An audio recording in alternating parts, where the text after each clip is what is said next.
friends, welcome to my podcast, CakeOverKeto. I'm Mel Wakeman, registered nutritionist, intuitive eating practitioner, non-diet counsellor and lover of cake. I specialise in disordered eating and recovering from chronic dieting, weight and body image concerns, all through a weight-inclusive lens. Now, if you've not heard me before, I don't usually sound quite so squeaky. I have a sore throat today, so I'm kind of switching between Minnie Mouse and Barry White, so do bear with me. CakeOverKeto is a fortnightly slice of food and body truth with dollops of compassion and sprinkles of salvation. I am standing in your corner, calling out the diet industry bullshit while providing a safe healing space for those on their way to food and body freedom. Yes, there will be food neutrality. Yes, there will be body neutrality. There may be talk of cake, but there will not be keto recipes. Thank you very much. And so that you are aware, I may mention body weight. I will today. I might talk about calories and the O word, but there will always be context. Please just be mindful if you are triggered by these. In this episode, I'm going to unpack what we really want to know when we step on the weighing scales. That metal box that can hold so much power, that determines what our day is going to be like and how we subsequently treat ourselves. At the end, I'll dip into my little pick and mix bag, which could be anything from a non-diet shout out, a thank you, book recommendation, or I may just have a good old rant. But before we get to that, I want to share some of the slightly bonkers history of the weighing scale. I want to give you some context as to where this scale power came from. So grab yourself a cuppa, a decent Dunkin' biscuit if you fancy one, and come and join me for 20-ish minutes of no nonsense. And while the kettle boils, if you'd like to get in touch, please do. You can find me on Instagram at Mel_Wakeman_RNUTR. That's the registered nutritionist bit. I'm also on Patreon as Mel Wakeman with the Food Freedom Community, or you can email me at mel@wakemannutrition.com. Did you know that way back when, bathroom scales used to be fun? They were like a novel thing to have and to use before anyone introduced the idea that they could be used to measure anything to do with health. And I find it really interesting that the first known coin-operated weighing scale was patented in England back in 1884 by a guy called Percival Everett. And he went on to found the weighing machine company. And soon after that, they started to be seen in kind of your cinemas and your grocery stores and in train stations and pharmacies and the like. And they were big and decorative and played a tune and maybe asked you questions like a quiz while they weighed you. Now, these early scales were not like the medical devices we see today. They were very much like fairground amusements. The idea was to have a play with them. But then in the early 1900s, they started to make smaller versions. And because they were so popular, we wanted to have our own bathroom scales at home. And interestingly, more people had bathroom scales than they had flushing toilets, which is kind of mad. But no one worried about chronic illness back then. Not really. Like, sickness and longevity seemed to be completely out of our hands. You know, if you encountered some bad air or water and got cholera, well, that was that. It's like, what a shame, hey? But public interest in weight and health started to grow exponentially, and the need to control both became quite fraught. And I'm looking at American history here, along came the Metropolitan Life Insurance Company. Life insurance. I'm emphasizing this is not a medical company. So what they did was they got data from around 700,000 policyholders, and they were all men, and presumably they were all white. And what the insurance company did was they produced weight tables, standardized apparently, for insurance purposes alone. So what they did was they started with a table of weights for women, and this was around the Second World War. And even though they called it ideal weight, there was nothing attached to what made it ideal or them ideal. It was purely based on the average of weighing a number of people. And then a table for men came out a year later. And then they kind of swapped the word ideal weight for desirable ones. But again, there's still nothing medical or health related or anything concrete that's attached to what makes something ideal or desirable.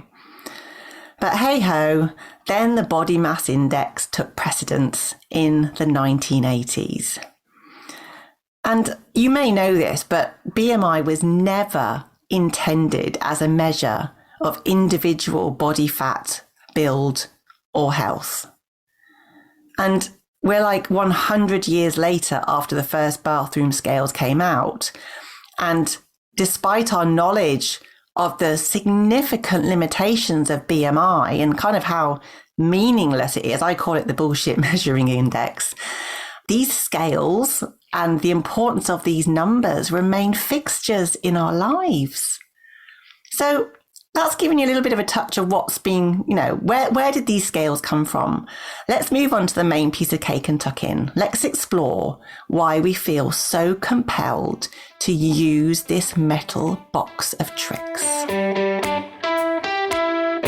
Most people think it's harmless to keep a scale at home. And maybe it is for a small percentage of people.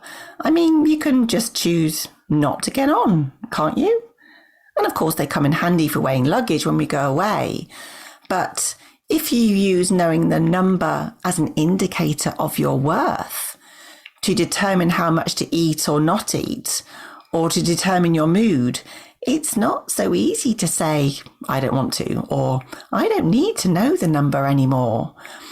When the scales become a tool to beat ourselves up with, they are no longer harmless.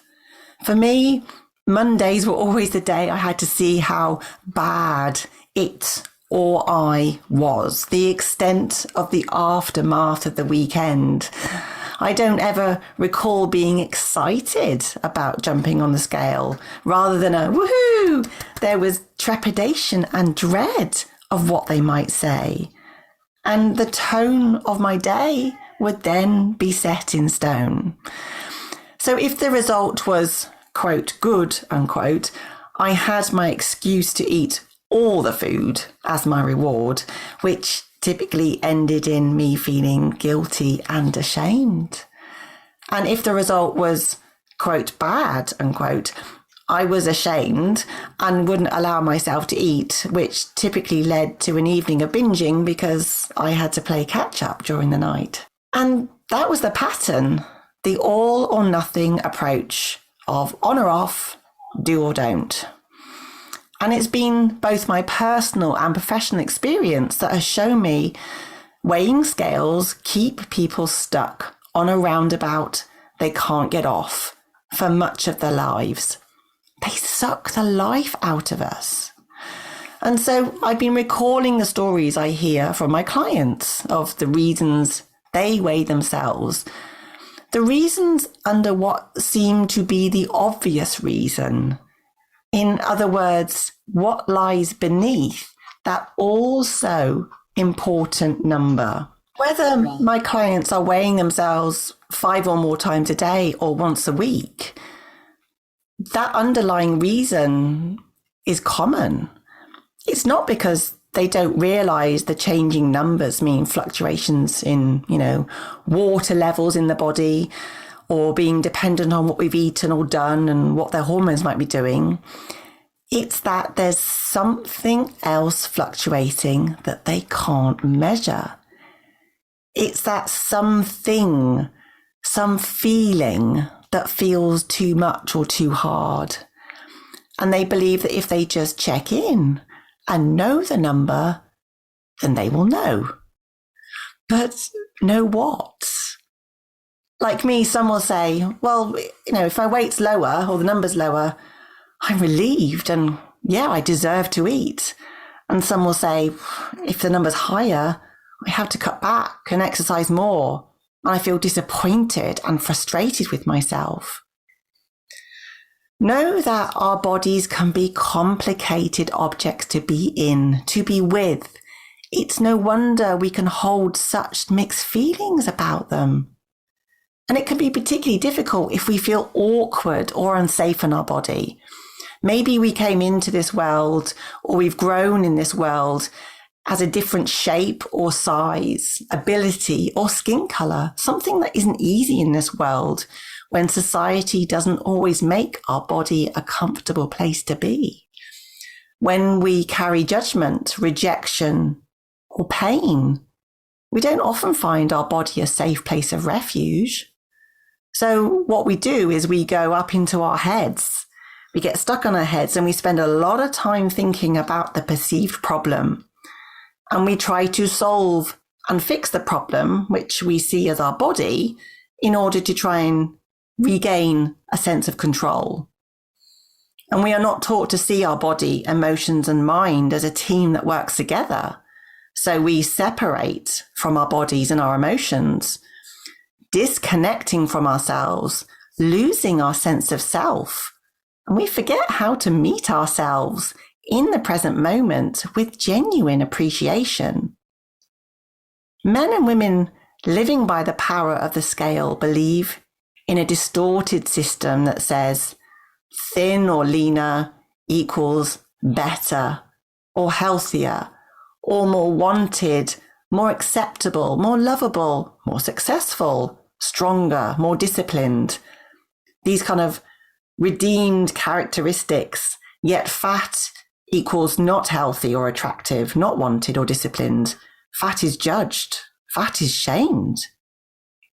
So if you end up being a person not wanting to be fully in your body, to feel all the things and believe you and your body are okay, you'll be turning toward external validation for anything else but yourself to tell you how you are doing.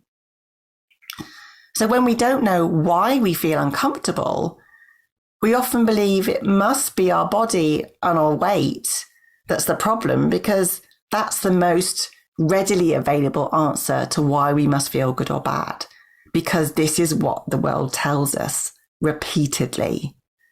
So it's no wonder we get on the scale to check on how we are or where we are.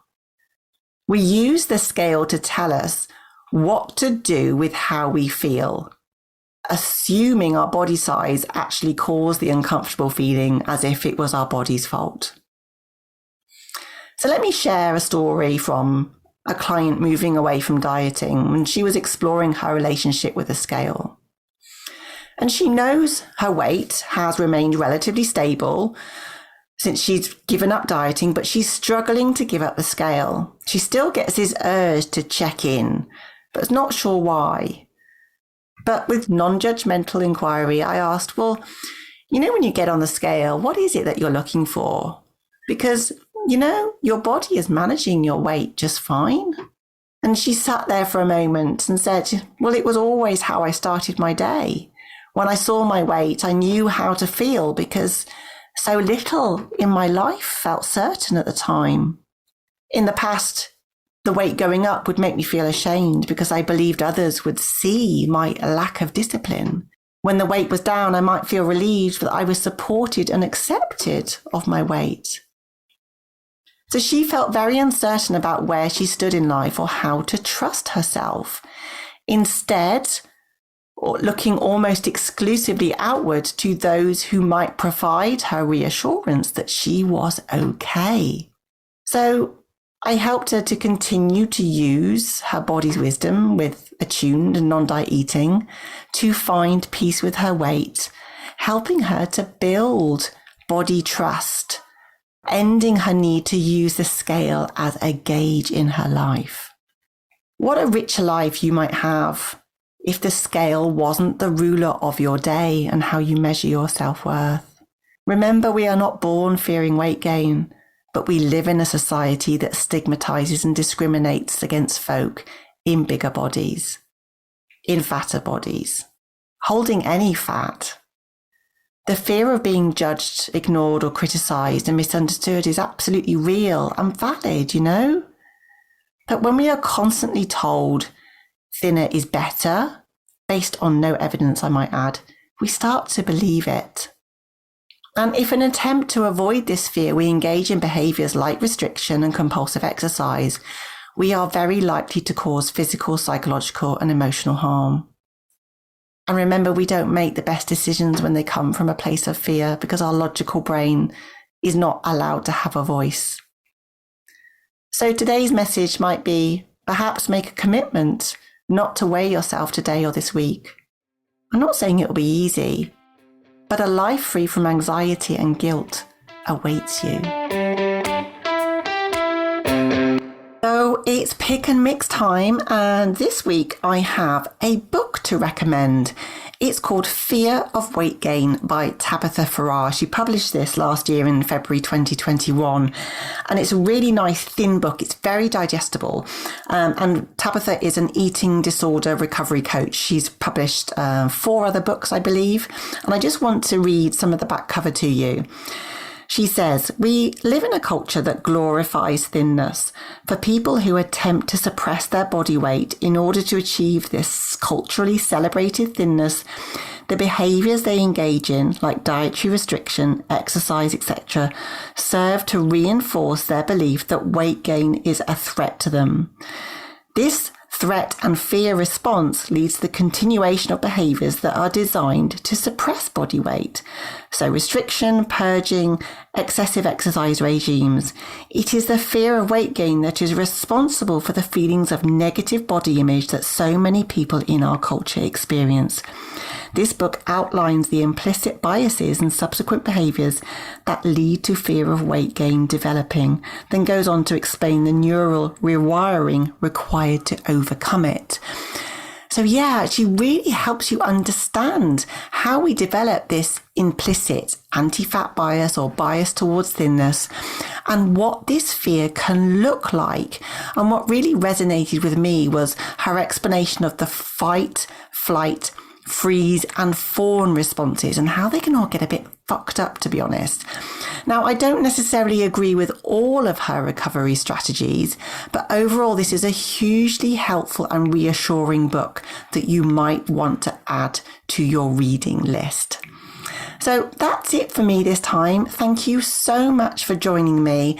If you've liked what you've heard, please do subscribe and tell others about me too, so that you don't miss what's coming up. If you'd like to carry on the conversation, I am all ears. So please email me at mel@wakemannutrition.com. You can find me on Instagram and LinkedIn at mel_wakeman_RNUTR. That's the registered nutritionist bit. And I do have my membership group on Patreon under the Food Freedom Community. So please do take care of yourselves. I will see you in 2 weeks. And yeah, I will see you then. Thanks very much for listening again. Bye.